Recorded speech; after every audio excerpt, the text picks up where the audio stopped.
yoo xam ne les avocats le moment bu ni lu ñu si war a def dinañ ko def. ñu ñëw ci ay kàddoom moom premier ministre bi mu yëkkati keroog bi muy janoog ñi fare ci partem dafa am espace bu mu waxee ak média bi nee na ñenn ci ñi nga xam ne ay plateau la ñor muy télévision classique yi ñoom mosuñoo jàpp ci koomaam dañ ko mës a xeex pour que du accéder fii mu yegg si bi mu ñëwee itam dañoo continuer di ko xeex ba wax say ay ñoñam ne leen bu leen di dem ci plateau yoo xam ne dañ leen di xeex bi ñu xëyee ci la ñu gis bokk ñu mise en demeure ñi nga xam ne ñoom ñoo di waa TFM wala bokk émission jàkkaarloo bi loolu ñu bari di ko ñaawlu jàpp ne loolu yëpp dafa nekk rek ci siège bëgg a neexal benn nit la mais est-ce que noonu la demee nekkuñu itam ñoom itam di remettre l'ordre ci biir espace médiatique bi parce que jàpp nañ ne désordre bi itam ëpp na ci yenn débat yi. Non, je pense que CNRA il faut que mu jouer rôle am man quand j'ai lu le communiqué bu CNRA bi j'ai l'impression que communiqué bureau politique ba Pastef la. parce que c'est les mêmes éléments de langage bu nit ñi di wax moom la ñu jël daal di koy dugal ci seen communiqué bi. Franchement parler il faut arrêter fii faluñu fi kenn di ko jox suñu alal pour mu jël alal boobu di ko liggéeyal parti wala di ko liggéeyal ay nit il faut que ça arrête. La liberté d'expression, la liberté de presse est sacrée. Donc, nous devons nous exprimer. Au même moment, une autre télé, un site, invité nous à traiter Badara Lukoner, wax Lukoner, si ay cadre yu ñaaw, est-ce que vous avez CNRA wax CNRA, lolu yeb moko gérer, mais wax aussi. Donc, lolu, il faut que nous tek ko ci souf. Ñu calmer jeu bi. Té xamné Sénégal, li fi xaj moy justice, mais pas injustice. Injustice kenn du ko nang ak ko mënti do. Donc je pense que loolu mooy la première chose la deuxième chose le premier ministre dafa war a xam ne moom su dee dafay doxal yoon amul beneen moyen bu ëpp lu mu mënul woon ba mu nekkee opposition waru ko mën ba mu nekkee pouvoir suy dox yoon laa wax parce que fii la moo fi am ay loi moo fi am suy dañ laa tooñ da ngay dem nga porter plainte c'est aussi simple que ça ñu justice juge la ñu xool ndax dañ laa tooñ wala tooñ mais waroo utiliser les moyens de l'État ay dinaa la xeex ba nga yëg ko su dee mënoo ko woon opposition bi ça veut dire que da ngay def abus de pouvoir ça veut dire que une fois au pouvoir da nga bëgg utiliser les appareils de l'État pour combattre des adversaires c'est inacceptable wala des gens que tu considères comme des adversaires parce que man dama jàpp ne cette émission là jàkkaarloo que nous connaissons tous nga xam ne dem naa fa plusieurs fois mais loolu c'est pas vrai ñëpp xam nañ ne les gens sont libres kii day wax jëmale fële kay wax jëmale fële kay wax jëmale fële en réalité ñoom lu ñu ban forme lañ bëgg forme bu ñu bëgg mooy lu fi xew léegi mooy Thierno Bocoum def na benn émission Sen Teranga lii la fi wax ñu jël image yi teg ko ku ne jël sa wàll comme nu ñu doon def ba ñu nekkee xale rek soo defee dara ñu woo la ku ne ñëw koŋ la di fo ñoom léegi forme boobu lañ bëgg a encourager maanaam léegi ñun dañuy autoriser ay télévision yoo xam ne suñu toogee ñun suñuy wax rek la ñuy wax ñoom la ñuy jox dossier de justice yi ñoom la ñuy jox lu ne suñu ñëwee toog léegi ñoom la ñuy défendre képp ku leen attaqué ñu def le tour de table ku wax jox sa morom mais loolu démocratie mais au contraire ñoom ñi ñuy wax ne ñoo leen tooñ ñooy dawal démocratie parce que tey soo demee pour ne pas citer mais ne serait-ce que 2 télé yooyu gars yi di cibler mais à chaque fois que ñu def émission dinañ invité kenn ku représenter pouvoir bi su la neexee yaay ñëw wala nga bañ a ñëw donc y a la contradiction su dee yow am nga bilan mooy li ma leen wax sànq c'est-à-dire que ni tax nit ñi ñuy daw télé yi parce que amuñu lu ñu fa yóbbu suñu leen tegalee livre solution xaw ma anamu sax parce que sama livre yi ñu ngi ne am na livre baa ngi foofu tege suñu xëccoon livre solution page boo ibbi. soo ko waxoon lii waxoon ngeen ko mënu see indi justification parce que solution bi teg nañ ko fële ñu ngi si leneen liñ si waxoon yëpp defuñu si dara donc yow soo demee débat dañ lay malmené loolu nag moo leen di xuntuloo xanaa doo wax nit ñi ñu nekk dekk dans l'hypocrisie xanaa doo wax léegi way comme yéen rek kenn rek moo fi ñëw représenté ma léegi yéen chroniqueurs yëpp na am kenn koo xam dafa may xaw a défendre ne nit ñi ils sont libres tu ne peux pas avoir ça par contre soo defee bilan mais nit ñi mën nañ la waxal sa bilan ñi fa nekk ñëpp à un moment donné défendre nañ leen à un moment Badara Gadiaga à un moment donné bañ jàppee Ousmane daal di koy tëj si kii bi mais dafa dem daal di koy défendre ñëpp gis nañ ko donc je vois pas ce qui se passe xaw ma lan mooy problème bi.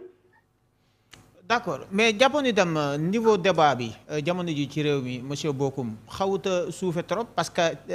plateau yi boo dee seetlu àjjuma ngay def tour des plateaux li ci ëpp des fois dañuy attaque personnelle nga fay dégg ay xëccoo entre nit ak nit di jokkalante ay kaddu yoo xam ne daanaka kilifa yi sax duñ ko mën a seetaan loolu itam laajul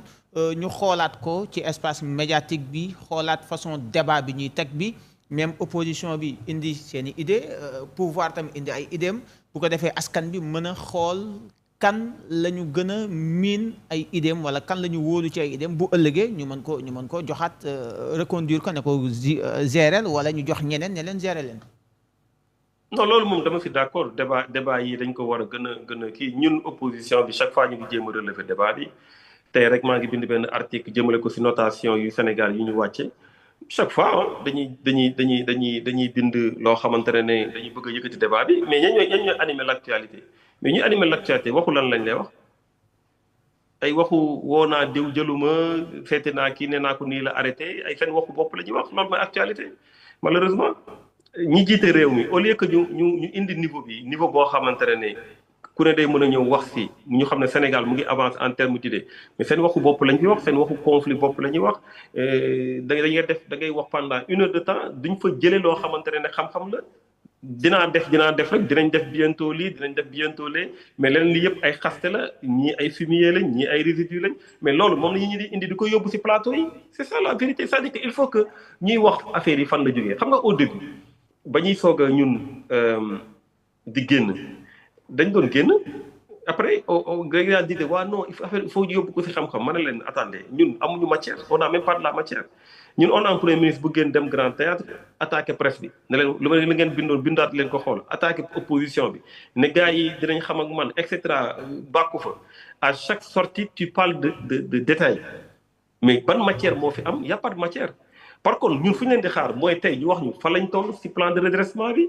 fan lañ toll pour redresser réew bi nan la ñuy def pour lu leen FMI laaj nan la ñuy def l'état des lieux nan la ñuy def pour mu gaaw ñu def ko pour ñu mën a décaisser nan la ñuy def pour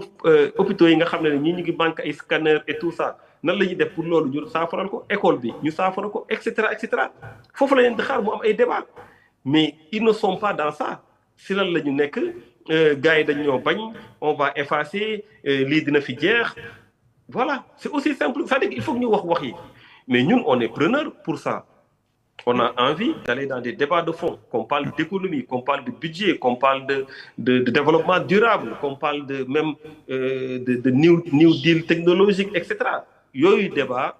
ñun opposition bi pare nañu pour def ko ak n'importe qui parce que on est assez outillé pour ça maintenant soo ñëwee wàcce débat bi à ce niveau ñun on a envie de les tirer mais plateau yi munoo bañ nit ñi ñu toog indi sujet yi nga xamante ne ñuy jiite réew mi sujet yooyu la ñu am mënu ñàkk c'est dommage mais c'est comme ça.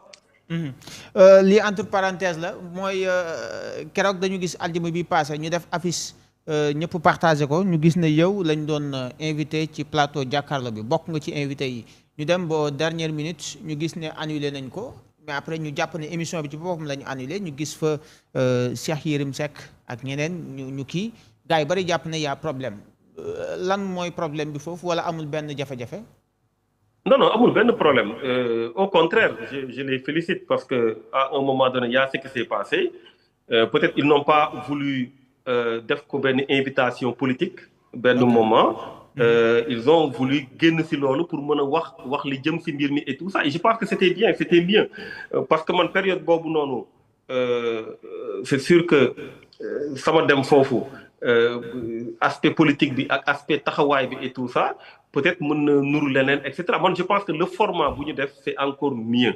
parce que tuumal nañ leen nee nañ leen dinañ leen xeex et tout ça il fallait que ñu trouver cadre boo xam ne dinañ fi mën a wax moo tax soo leen gisee waxtaan nu mu demee keroog ngeen xam ne c'est waxtaan la woon pour mën a gën a expliquer population yi mais il n'avait pas besoin forcément am koo xam ne dafay ñëw indee beneen volet parce que man su boobaa peut-être que dinaa indi fi beneen volet boo xam ne dafay xaw a génn cadre bi mais pour man c'est une question d'organisation que j'ai compris pour ne pas dire même que je salue parce que pour man parfois il faut avoir l'intelligence du moment l'invitation avant même premier ministre di defoon déclaration la woon donc après il y a eu des changements il faut avoir l'intelligence du moment man gisuma ci benn souci gisuma ci benn problème. D'accord donc ñu ba tey rek xuus ci jotaay bi waxtaan ak yow ci entre président de la République